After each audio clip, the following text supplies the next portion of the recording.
Good day, I'm Derek Fildebrandt, publisher of the Western Standard, and today I'm joined by a German member of the European Parliament, Christine Anderson. She sits with the AfD, Alternative für Deutschland party. She's served, I think, a couple of terms now, and she's no newcomer to Canada. She is on a tour from parts of the West right now, but she's been here before, and we're fortunate to have her in studio with us today. Thank you for joining us. Well, thanks for having me. My pleasure. Well, first, you're here just before Calgary Stampede starts. Yes. Are you going to be here during it?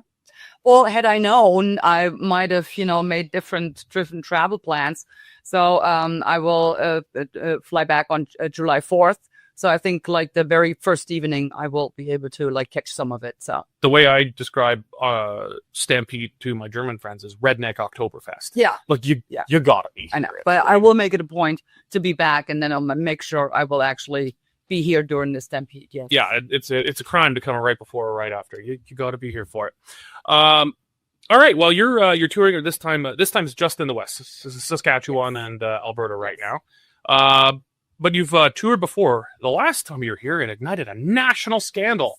I mean, all press is good press. Brought a lot of attention to your cause and what you're doing here. Exactly.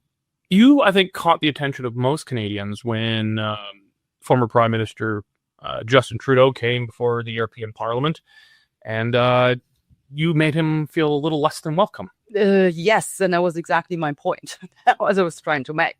So it was once I heard, Justin Trudeau was going to address us in the House, I was like, how can someone like him, and as I said in my speech, who admires the basic Chinese dictatorship, who turned totally a dictator on his own people, how can he even be allowed to speak in a house of democracy? So, yeah, I made it a point to let him know that he was not welcomed by everyone. Mm-hmm. Then you came, toured, did a tour of Canada after that. And there was, some controversy in the media. Anytime someone is a more nationalistic, right-leaning politician from Germany, people go, ooh, Yeah. And it's not very reasonable most of the time. But the press got in a tizzy on it. The Liberal government at the time got in a tizzy on it, and it kind of, brought some pressure to bear on Pierre Poilievre, the Conservative leader, who condemned his MPs who posed in a picture for you. You met with, I think it was Ian Allison, a few Conservative MPs. Leslie Lewis, yeah. Yeah. Now, funny enough, the apology was issued on their behalf. They never actually said anything. So I think this was written by some political staffer, fartcatcher somewhere, put out in their name. But I mean, I actually have to thank Pierre for having done that. Whether it was him or one of his staffers, it really doesn't matter because it was put out in his name. And that made sure that, who the heck was Christine Anderson, right? Mm-hmm. So he made me a household name. And from that point on, pretty much everyone in Canada knew who Christine Anderson was. I wonder if you're no better here than in Germany. And they might have actually looked into, well, if everyone is so outraged about her, let's find out about what she actually has to say. And I'm pretty sure that most people that did look me up or did watch some of my videos and messages and everything, they were probably flustered. Desperately trying to find the part where I was violent racist, right? Mm-hmm. Because there isn't any. No. So no, thanks, Pierre. You actually made it happen. And just to think that they mentioned me 3 or 4 times in the aftermath in your national parliament. Gosh, I made it all the way to the top, I guess. Mm-hmm. So thanks a lot for that. Well, Pierre Poilievre at this time said, frankly, it would be better if Christine Anderson never visited Canada in the first place. She and her racist, hateful views are not welcome here. It's funny because, the views you and the AfD share around getting control of migration in Germany and Europe, those may have been considered non-mainstream views until pretty recently. But now even Keir Starmer He sounds like an AFD politician all of a sudden when he talks about the need to get control of the borders. Now, he'll actually do it or exactly. not. That's the point. But his rhetoric sounds positively AFD. Yes, exactly. But that's just it. It's rhetoric. So, and we've just notably seen that in Germany. We had elections in February of this year. And, the Christian Democrats, they used to be the former Conservative Party. And ever since I became eligible to vote, I always voted for the Christian Democrats, right? Conservative views. But they completely abandoned all of that. And now here, Friedrich Merz, who is now the Chancellor of Germany, guess what he ran on? Right? He was running on closing the border. And he said, and I quote, "I will close the border on day one." Well, guess what? The precincts closed, right? And not 24 hours later, he was like standing in front of the press and saying, no one ever said anything about closing any borders. The results were barely in when he said just about so, completely abandoned on his promise right then and there. So they're just, it's just talk with them. So they do know what would resonate with people, and they will say whatever resonates with people, but they are never prepared to actually walk their talk. And that is just, it's a betrayal of the voters. And the people are beginning to realize that, especially in Germany. I mean, we're rising in the polls. We came solid second place now. Yeah. Exactly. We had 20%. In the polls, if it was an election today, AFD would probably get the most seats. Exactly. So we had 20%, right, which was kind of like a psychological threshold. And because all the talks about, banning us and all of that, it's going to get increasingly more difficult to do so. But here we are, and they're still trying to do that. So it was interesting the last time you're here. What's the difference you're getting in in your reception this time? This is your second Canadian tour. No, I'm here the fourth time actually. Fourth? Yes. Oh my! Believe it or not, yeah. Okay. In just 2 years. So. Are you planning on running for office in Alberta or? Well, since I'm German, that would be a hard thing to do actually. But no, I've really, grown fond of Canada. I love it here, especially in Alberta. Like I said, we went to this country bar the other night. I just had a blast. That was really great. I mean, and what specifically struck me as, all the men were dancing. Men in Germany, they wouldn't be caught dead on the dance floor. Oh, they do shoot but these are like, kind of like communities that get together to specifically do that. Yeah. But just going out to a bar and see, men dancing, I was like, oh, that's great, right? So, yeah, even though I had no idea how to square dance, I guess I kind of tried and did it anyway. I had a blast. It was really great. Well, you're getting some practice for Stampede. Okay, so tomorrow you're speaking in the very small community of Mirror. But Mirror is known in Alberta mostly because of the Whistle Stop Cafe, which really became a symbol of resistance against the kind of extreme COVID measures of the former Premier Jason Kenney.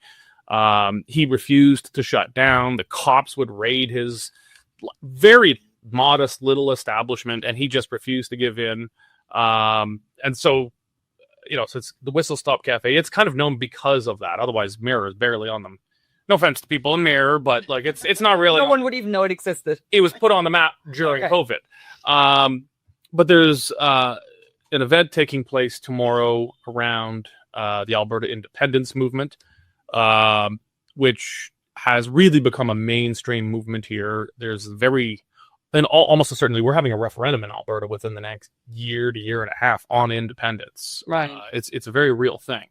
But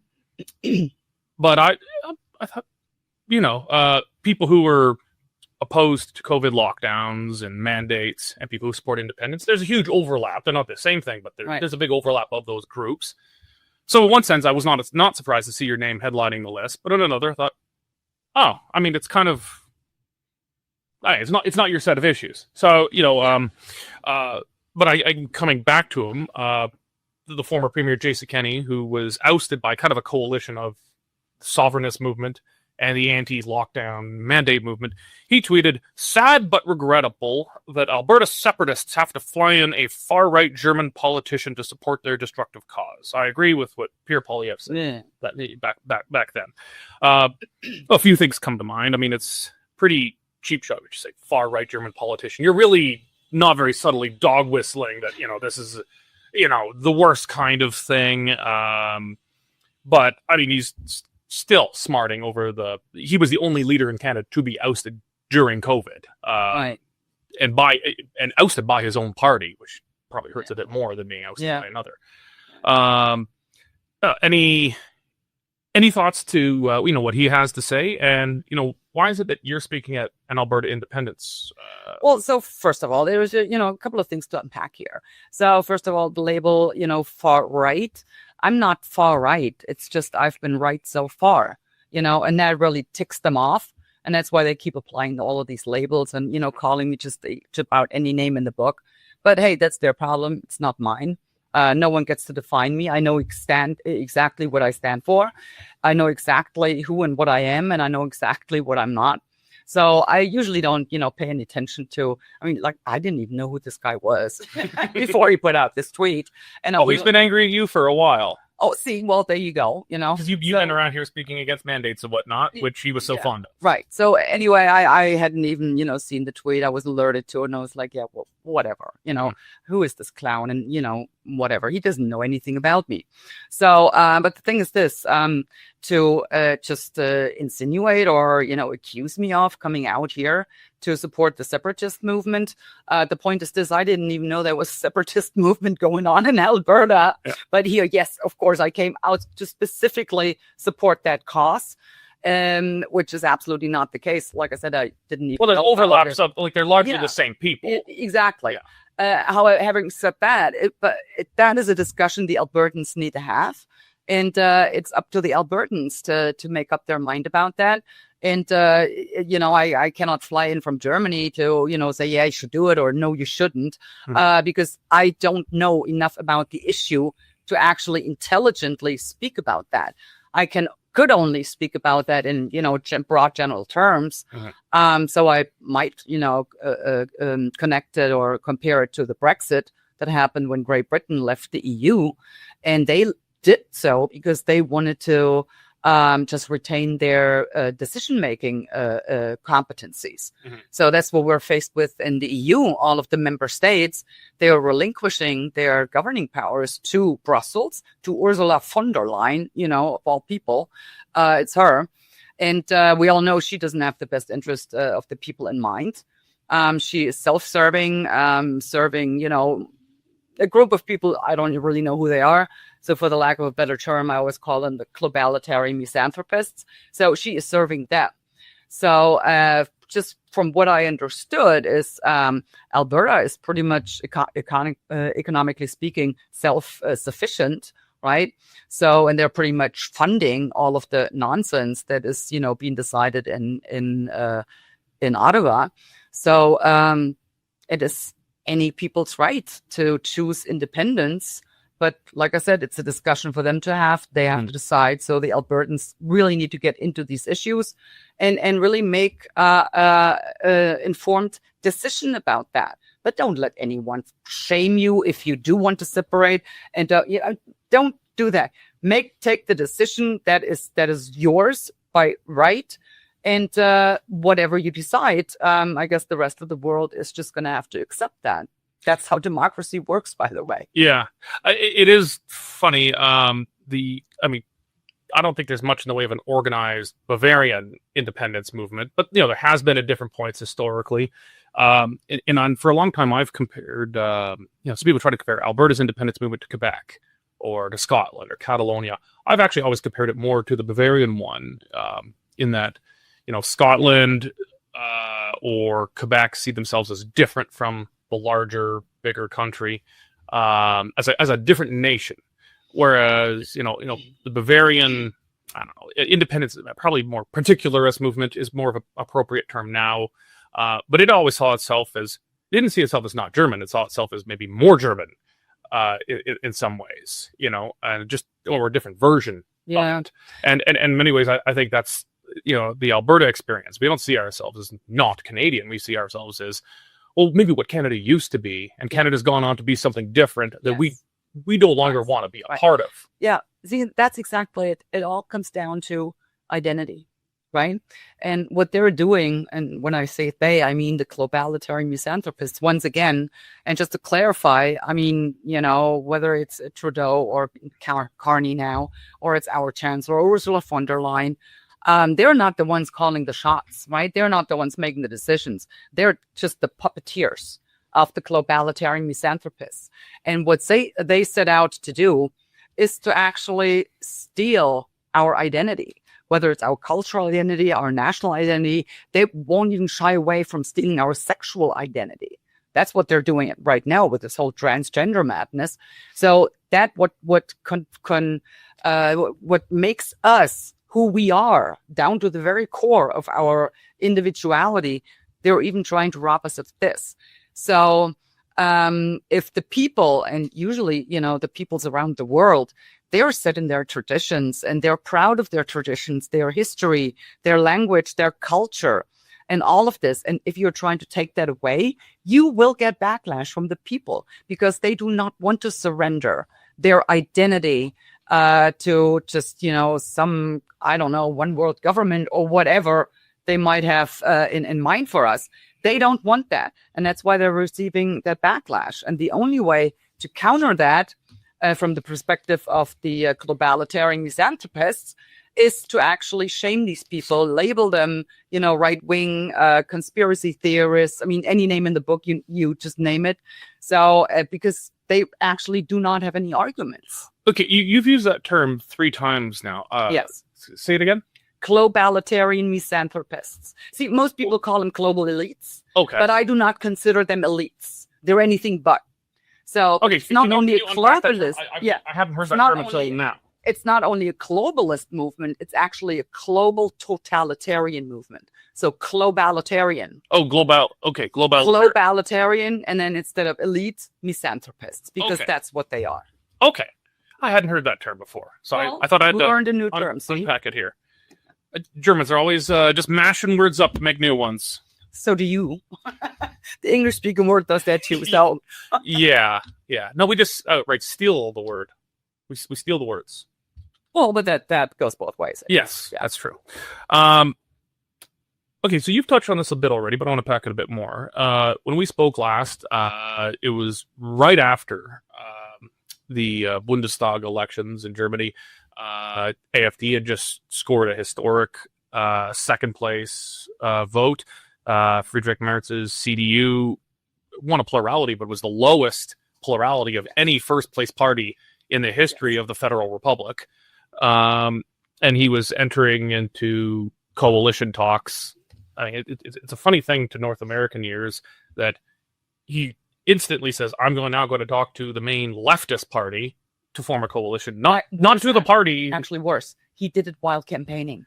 Yes. He did it while campaigning. Well, they made sense. And by doing so, he actually cut himself off from options. So that was sort of like he might as well have told the left and the green, look, you can demand whatever you want from me because you are my only option. I have left. Well, because of the unofficial rule, the Braunmeier, the firewall, that says, sanitaire. Yeah, that you're just not allowed to have any dealings with the AfD because it's the far right, even though AfD's policies are essentially, AfD. The Christian Democrats advocate. It's essentially helmet cool. Yes, exactly. I mean, it'd be you would not see any discernible difference. It's actually even a bit more liberal than Helmut Kohl in some ways. Yeah, probably that. So anyway, it was in coalition talks. They have now finally got over the line for it. How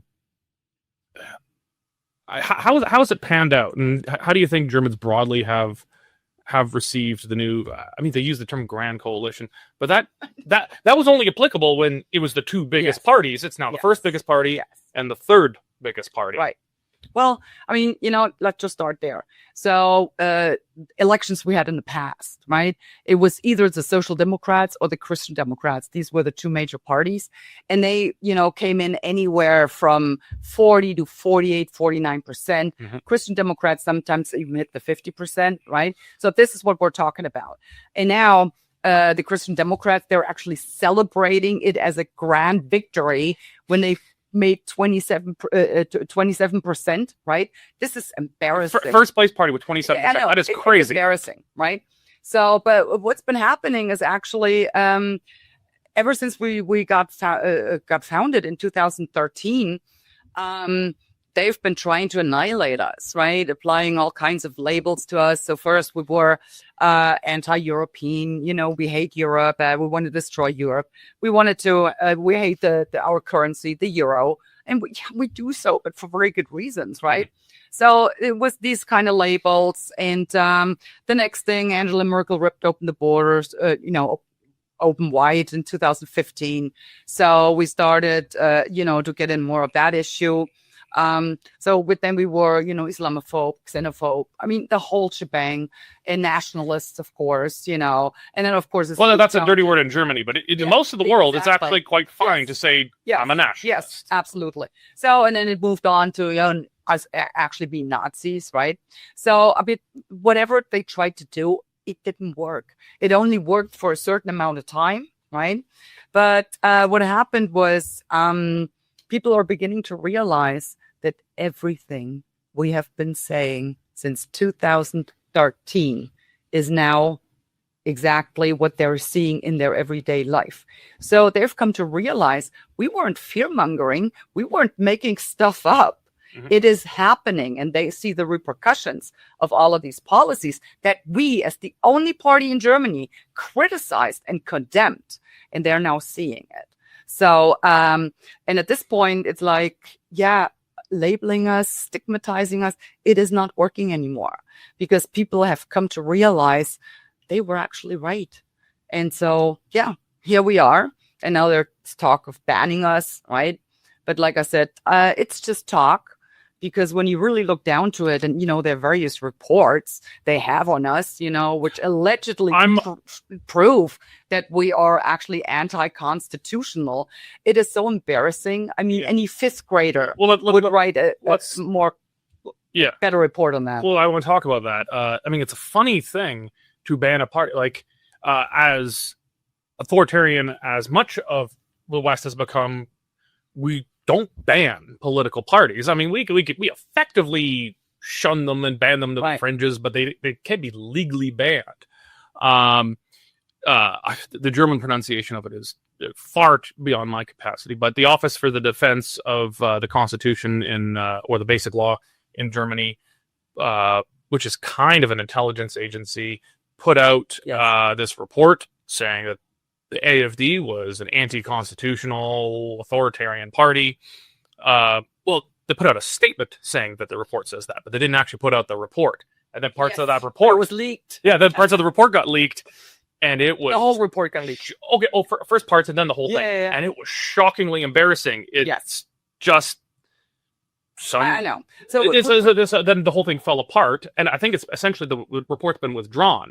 But I think that report was kind of foundational to the movement among the establishment parties and harder leftist parties in Germany to try and ban the AfD, because they've been trying to ban the AfD ever since it first got it. Right. Yeah, I was in Germany 2013 for the AfD's first election when it was called far right because it opposed German taxpayers bailing out Greek pensioners. I'm like, wow. I mean, we get called far right for crazy stuff in Canada, but that was news to me. But it does appear that the attempts to ban the AfD have stalled pretty bad since that disastrous report. You know what?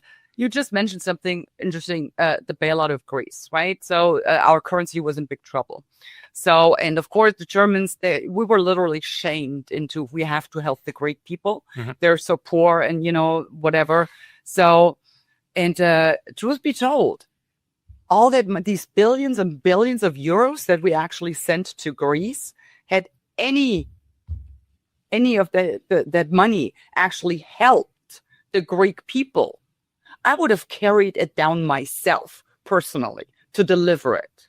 But the point of the matter is this: none of that money ever reached the Greek people. What they did with that money, the Greek government took it and paid their debt with German and European banks. Mm-hmm. So it was just a reshuffling of the debt. The Greeks could no longer shoulder that. So it was actually taxpayers' money from Germany going to Greece to bail out the state to the German, because the banks insisted on having their money, right? Yep. So, but you are right. That's when it actually started. And going and back that was considered a far right position. yeah, absolutely. Absolutely. I mean, just about anything that is common sense nowadays is considered, far right and anti-constitutional. Mhm. Go figure. Mhm. So anyway, yeah, but going back to that report, it was so utterly embarrassing. So for example, they would bank on guilt by association. But the way they established that association was like a member of my party and how do you say it? A prominent member of my party.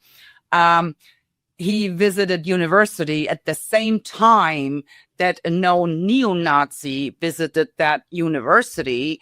And even though they were in totally different curriculums, but they're pretty sure they passed ways.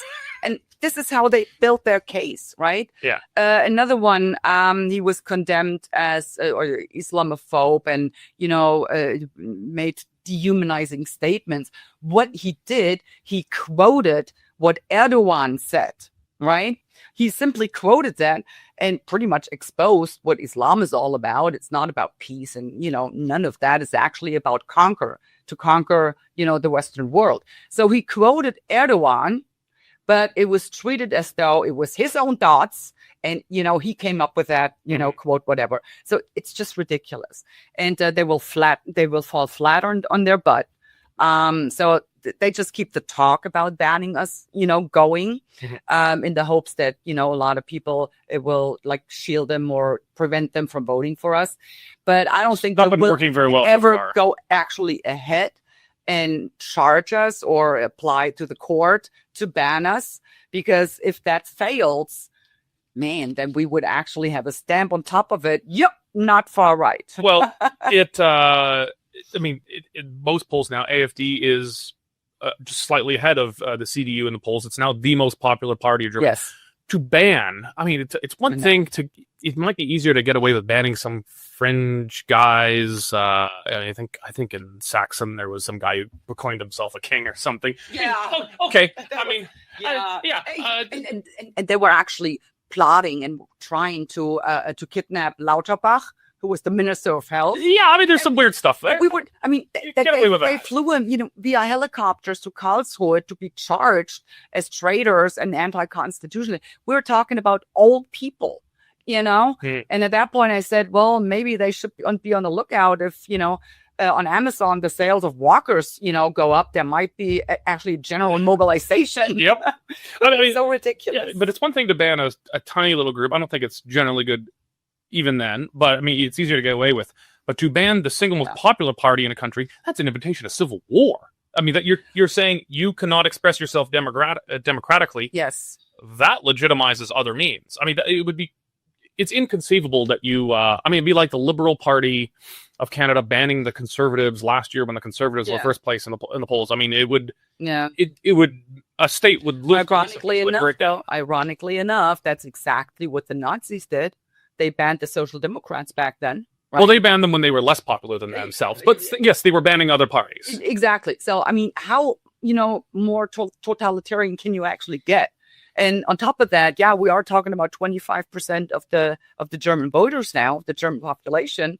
You just deny them their right to be represented in parliament. You can't just do this, right? Well, that's how you actually create real extremists, is ban the democratic outlet for them to express themselves. Exactly. So on the contrary, we're actually, if we're giving these people a voice and they are heard and they are represented, then they actually remain in the democratic discourse, right? But if you ban it, what are they supposed to do? Right. Mm-hmm. So, that is actually quite a concern, but they're so adamant about because we're becoming more popular, they lose in popularity. And the only way they seem to be able to rectify that is by simply banning us. Right. So ridiculous. I want to talk about one area where critics of the AfD, I don't know if they have a point, but where they may have something to grab onto. The AfD has, since Merkel threw open the borders of Germany and Europe, been very critical of what it says is the Islamization of Europe. It's been associations with Pegida. I don't think I'm reaching to say that the AfD is less than welcoming of further Islamification of Germany. Is that Islamophobic? I mean, depends on what your definition of that term is. But let me actually jump in here. Okay. Okay, what's the term Islamophobia? Afraid of Islam. Islamophobe. So a phobia, that is some kind of irrational fear of something, okay? Mm-hmm. So you kind of need to see a psychiatrist. That's what that term actually is saying. Okay, number one, I am not afraid of Islam. I'm not. The ones that are catering to Islam, they're the ones that are afraid of Islam because they know perfectly well what the Islam is capable of doing if you disagree with them. So number one, I'm not afraid of Islam. I do, however, have the right to be opposed. I mean, we have freedom of religion, right? That also means I have the right to be free of religion. But now I'm in a position, it's literally shoved down my throat. It is taking the public sphere in Germany to an extent. There's public prayers. I mean, you're constantly confronted with Islam. And I don't want to be confronted with Islam. I don't want to be confronted with any religion in the public space. So I'm not afraid of Islam. I opposed to Islam in its nature as a dehumanizing, misogynistic, totalitarian ideology. And I'm well within my right to be opposed against such an ideology. So that's where we need to start when we have the conversation about Islamophobia. Mm-hmm. I do not want my country to turn into a country where we have the very same lived sexual apartheid that they have in the Muslim countries. And we are discussing that, whether or not to have separate carriages just for women on trains so they can travel safely. How ridiculous is that? You go to a swimming pool. Most women don't even go anymore. The families don't go anymore because they're being sexually harassed by these men that we import by the millions and millions and millions, right? So I do not want to live in a Muslim country. Does that make me a bad person? No, I don't think it does, mm-hmm. because it means I believe in our liberal, tolerant, and free society where men and women have equal rights. That's what I stand by, and that's what I will defend. And if they, bash me for it, fine, let them. But that's my stand. So the term remigration, I think, is an AfD term. Yes. So with German origins. Yes. I mean, there's migration, immigration, emigration, remigration. Remigration. Yeah. To send them back. Okay. Maybe you want to talk a bit more about that, but it's the idea that we've taken all we can and maybe some more, and it's time to get them back where they came from. So number one, the English term would be deportation, right? So the deportation would be legally mandated remigration. Right, but the connotation in German, if you were to talk about deportationen, deportations, the connotation is always brutal force. So because that's what the Nazis did. The Nazis deported the Jews off to camps, whatever, mm-hmm. ghettos, whatever. Mm-hmm. So we do not use that term at all for this exact reason. So what we came up with as a party, it's called a concept remigration, but it's a whole concept.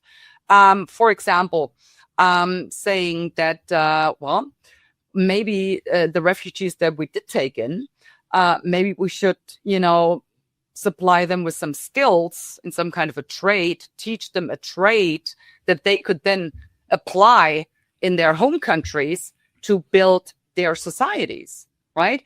That would be such a logical and sensible thing to do, because the number one claim is they are coming because the situation in their homeland is so devastating, so disastrous, without any perspective. And that's why they're coming to Europe.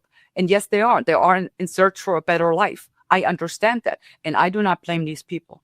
I do not blame any one of them to be in search for a better life. I do blame my government, however, because my government is supposed to look out for the best interest of the German people. That is their job. They can't just allow anyone in. So why don't we make sure that, number one, we do know who is coming in? because most of the time we don't even know. They destroy their papers.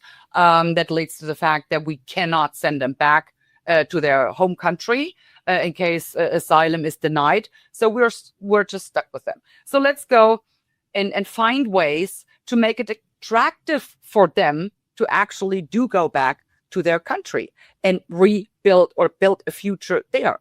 How is that hateful? How can you condemn that, right? I would say it's actually a kind thing to do. So that is what my party is advocating for. Well, I would actually see it as different, even in the English sense of the terms, deportation. Deportation is generally, this person is not here legally. You know, they Yes. broke the rules to get in, and we're putting them on a plane or whatever, and we're getting them back to where they came or the border, Yeah. etc. Remigration, I understood it, and I think it's how you're describing it, is more of a incentivizing them to voluntarily leave, even if they're here legally, because Merkel. I mean, many of these people are, I guess, in Europe technically legally, even if many were not from Syria. A lot of them were phony claims, but they've been accepted and are therefore legally now, even if they came illegally to begin with, because the government just turned a blind eye to it. Right. So it's incentivizing them to leave themselves and I would say that is different than deportation. Deportation, we caught you, right? We're putting you in a holding cell and then on a plane back. You're here illegally. This is for people who I think they are in Germany legally, but it's probably best for both sides to just incentivize them to leave voluntarily. Is that understanding it correctly? It also pertains to the ones that are in the country illegally, which actually is most of them, right? So once their claim has been, their request for asylum has been denied, we still don't have any way of getting rid of them, because they simply claim, well, find out what my country is. And even if we did know what their home country was, the countries they came from, they refused to take back their own citizens. And they probably know why. So but that it's just so absurd. And what you just mentioned, and Angela Merkel, when she ripped open the borders wide, she just, said all the Syrians, they can just, come in. So everyone claimed to be Syrian. And even if it was quite clear, that person doesn't even speak that language. Right. And it was found out, not even then you were xenophobe. You're accusing them of not being Syrian. It was like Afghans, North Africans, people coming from everywhere just saying they're Syrian. Exactly. Yeah. So even from Africa, they were claiming to be Syrian. Right. So it's like, I mean, you cannot just take in everyone. And we've been seeing that, I mean, for decades now. And, just feeding them, clothing them, sheltering them, it's like we are completely overrun and we are overwhelmed. And all the little communities that have to put up with this and have to actually put them up, they're completely overwhelmed. And they've been saying so for years. And still nothing changes and nothing happens except for talk during a campaign. And it's just, no. We need to change that. And I mean, just look at the United States, right? Donald Trump, he said, I'm going to build a wall. I'm going to close the border. And that's exactly what he did. And that's the reason they hate Donald Trump so much, because he's proving them all liars. Because we've been told for decades, even if we wanted to close the borders, it couldn't be done. It is impossible. And Donald Trump is just, well, you watch me. Well, speaking of Trump, this is a good segue, I think. So we just had the G7 meeting practically right here in Calgary. Donald Trump's helicopter flew right over my house. The whole thing was shaking. He's been going on at some time about how most of the NATO allies have been freeloaders on the American security umbrella, Canada and Germany being two of the worst of them. Canada's recently just agreed to come to 2% of GDP. Germany has agreed to surpass that. And then we just had the NATO meeting the other week where the new target is 5%. What are your thoughts on it's NATO more broadly rearming, but also Germany is the largest economy and the largest population in Europe. That it would entail a significant upending of the military balance of power, both in the world and particularly in Europe, for a rearming Germany. What are your thoughts on Germany becoming a military power again? And also, it's been talked about to actually meet its goals, it's probably going to need conscription. to do so. What are your thoughts on both Germany rearming and the potential reintroduction of conscription in Germany? Okay, so first of all, let's start by saying that it's going to be interesting to see how Friedrich Merz is now trying to remilitarize our army, because what we've done in the past years is pretty much dismantling everything. So we made sure, or we pretty much turned our military into a gigantic daycare center, because it was more important to have facilities that, you know, could take in the kids of the soldiers than to actually train them to be soldiers. Mm-hmm. Another example, we had a whole line of tanks. We took them out of commission. We decommissioned them because they were fully functional. There was nothing wrong with them. But guess what? They couldn't fit highly pregnant women. So that's what we had to take them out. And you heard that right. You absolutely. The Canadian military's been putting tampons in the men's room, so we have some crazy stuff too. But I did not. So you could not fit highly pregnant women, and that's why an entire line of tanks had been taken out of commission. This is how. Yeah, thank you. Thank you. I would laugh too, but I don't think it's that funny actually, because it's actually, well, never mind. The Prussian in me aches at the sound of that. This is actually what we're talking about, right? And I remember when that meeting took place in the White House, Donald Trump and Zelensky, and Zelensky didn't do that well in that meeting. How the European leaders, they were all outraged at Donald Trump once again. And, you know, they came together in an emergency meeting, and they just we form a coalition of the willing. And I was laughing my butt off. And I was like, well, how about a coalition of the capable? Wouldn't that make a lot more sense? What army are you proposing to do anything? Exactly. Exactly. It's so ridiculous, right? So Ursula von der Leyen, who happened to have been our Secretary of Defense, and she really dismantled our military.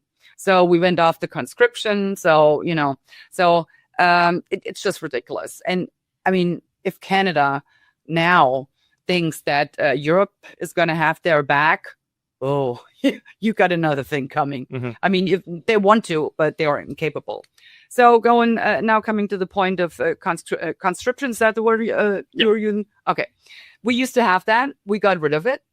About 15 years ago or so, right? Yeah, right about there. So, and I considered that a grave mistake at the time, and I will explain why.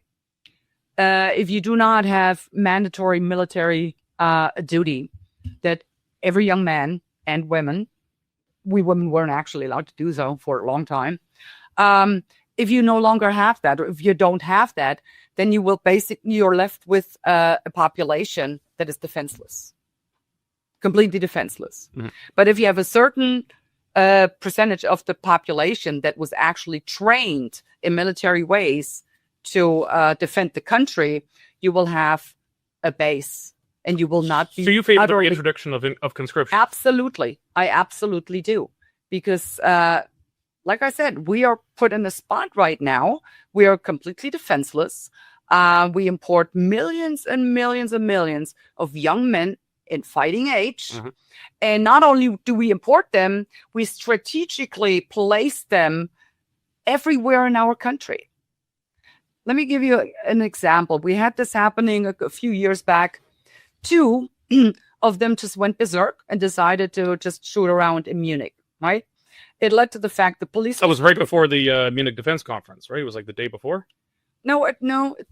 Was this another shooting? Yeah, no. A couple of years back. Okay, it's hard to keep them straight now. Pretty much held the entire... 2 of them were capable of shutting down the entire city.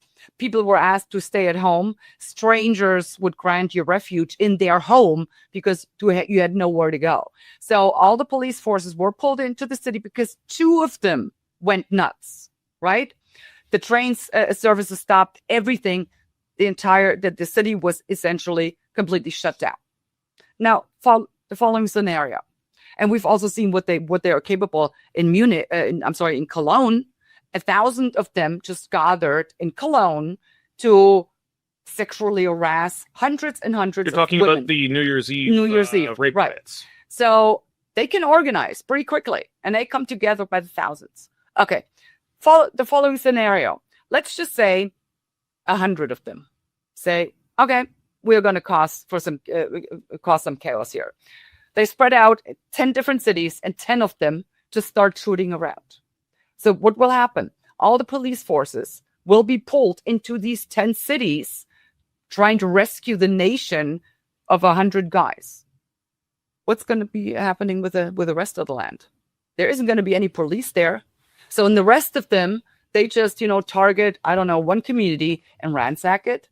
That is not a completely out of the world kind of scenario. And that's what we're faced with. So if you have a population that doesn't have the first clue about what it takes to actually defend yourself, you are left completely defenseless. And that's not a situation that I would any nation to be in, least of all Germany. On remigration of some of these, foreign elements, the AfD has talked about it being a voluntary measure. Would you? But Ellis Vital has said that it would apply only to non-citizens.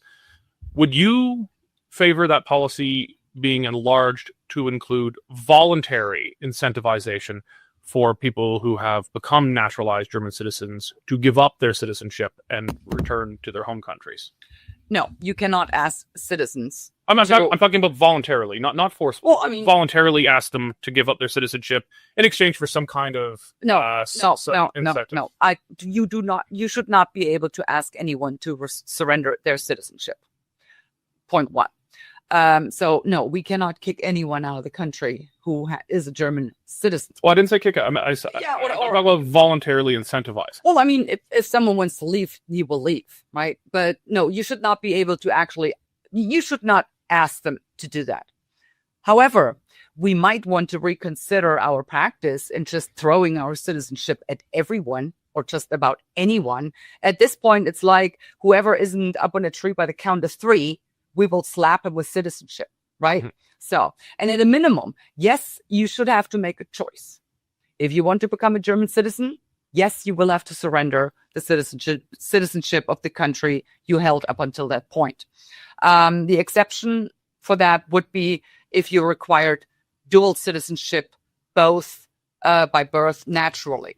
Like, for example, my eldest daughter, she is a dual citizen. So she got this German citizenship because she is my daughter from descent, and she's got the American citizenship because she was born on American soil. Mm. So, but if you make the decision to become a German citizen, yeah, you should have to surrender the other citizenship because you cannot serve 2 masters so whatever. But no, once you're a German citizen, that's it. Point blank. So you want to keep your German citizenship, that's fine. We should not be allowed to ask anyone to surrender it. But like I said, at the same time, please don't, just slap everyone with it. We need to kind of make sure, like in the United States, there is some kind of, you have to take a test, rudimentary knowledge in history. You should know the language, of course. And yeah, you should want to be a part of our liberal, what's the word I'm looking for? Liberal democracy. Yeah, exactly. You should want to be. But if you want to live in our society and implement the rules and the traditions that you fled from, then maybe Germany is not the right place for you. I'll wrap up with this. This is a bit wide. We're kind of roving around here, but the AfD's taken a position that we have to come to a negotiated ceasefire in Ukraine. That the European countries, the Western Alliance, should not be significantly funding the war there. What's your take on Europe's role with the latest iteration of the conflict in the Middle East? Israel arguably escalating the war with its strikes on Iranian facilities that it claims, at least, were on the verge of obtaining nuclear warheads. They've claimed. We haven't seen solid evidence of it yet, and I've been skeptical around it because of the 2003 experience with Iraq. That we're going to need more than your word for it. We're going to need some pretty solid evidence. that might be hard to obtain because this is allegedly underneath a mountain bunker, so that'll be hard to obtain in any case. Yes. But your take on both the Israeli and American strikes on Iran, do you believe they were justified, or were they an unnecessary escalation? And what do you think the role of Europe should be in this? The role of Europe should be to be a mediator in all of this.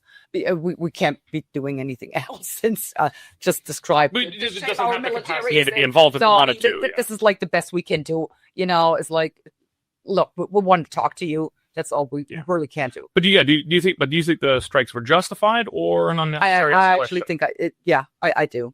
I mean, there've been talks with Iran for so long to let the authorities come in there and check their facilities and all of this, but it's been going on and on and on and on.